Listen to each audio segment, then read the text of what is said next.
నమస్కారం. నా పేరు ఎన్ అమరేంద్ర.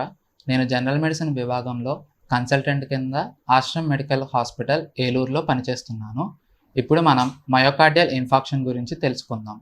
మయోకార్డియల్ ఇన్ఫాక్షన్ అనగా గుండెపోటు లేదా హార్ట్ అటాక్ అని అంటారు. మామూలుగా గుండె మన ఇతర అవయవాలకి రక్త సరఫరా చేస్తుంది. ఈ గుండెకి చిన్న చిన్న రక్త నరాల వల్ల రక్తం వస్తుంది.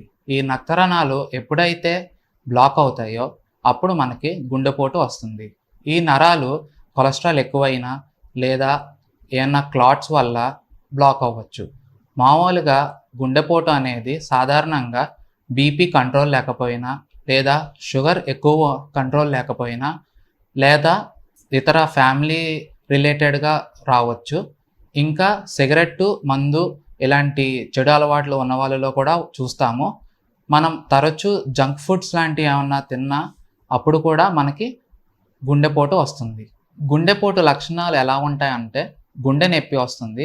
ఈ గుండె నొప్పి గుండె దగ్గరే కాకుండా మెడ దగ్గరికి కూడా పాకొచ్చు, లేదా భుజాల దగ్గరికి లేదా వెన్నుపూస దగ్గరికి కూడా పాకుతుంది.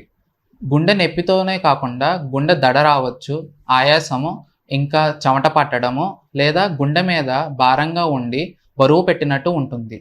ఈ గుండె నొప్పి వచ్చినప్పుడు ఇది అత్యవసరంగా చికిత్స చేయవలసిన కండిషన్. సో దగ్గరలో ఉన్న డాక్టర్ గారిని సంప్రదించాల్సి వస్తుంది.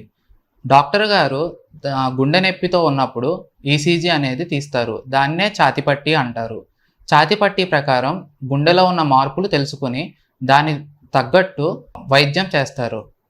గుండె నొప్పి వచ్చినప్పుడు ఆసుపత్రికి ఎంత తొందరగా వస్తే అంత తొందరగా వచ్చినప్పుడు దాన్ని ఈసీజీ చేసిన తర్వాత థ్రాంబోలైసిస్ చేయగలిగితే చేస్తారు. ఒకవేళ థ్రాంబోలైసిస్ చేయలేని పక్షాన మందుల ద్వారా గుండెపోటుని నివారిస్తారు.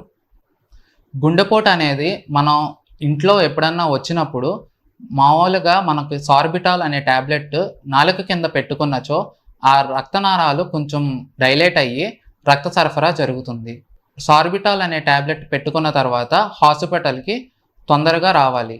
వచ్చిన వెంటనే డాక్టర్ గారు ఛాతీపట్టి తీసి దాని తర్వాత ఆస్పిరిన్ లేదా క్లోప్ట్రోగిల్ లేకపోతే ఎటరోస్టాటిన్ ఈ మందుల ద్వారా క్యూర్ చేస్తారు. గుండెపోటు నివారించడం అనేది మన చేతిలోనే ఉంటుంది. మనము ఈ చెడు అలవాట్లైన సిగరెట్టు, మందు ఇవన్నిటికి దూరంగా ఉండాలి. అన్సాచురేటెడ్ ఫ్యాటీ యాసిడ్స్ లాంటివి, జంక్ ఫుడ్స్ ఇలాంటివన్నీ కొంచెం ఆహారం తగ్గిస్తే మన గుండె ఆరోగ్యకరంగా ఉంటుంది, గుండెపోటుకి దూరంగా ఉంటుంది.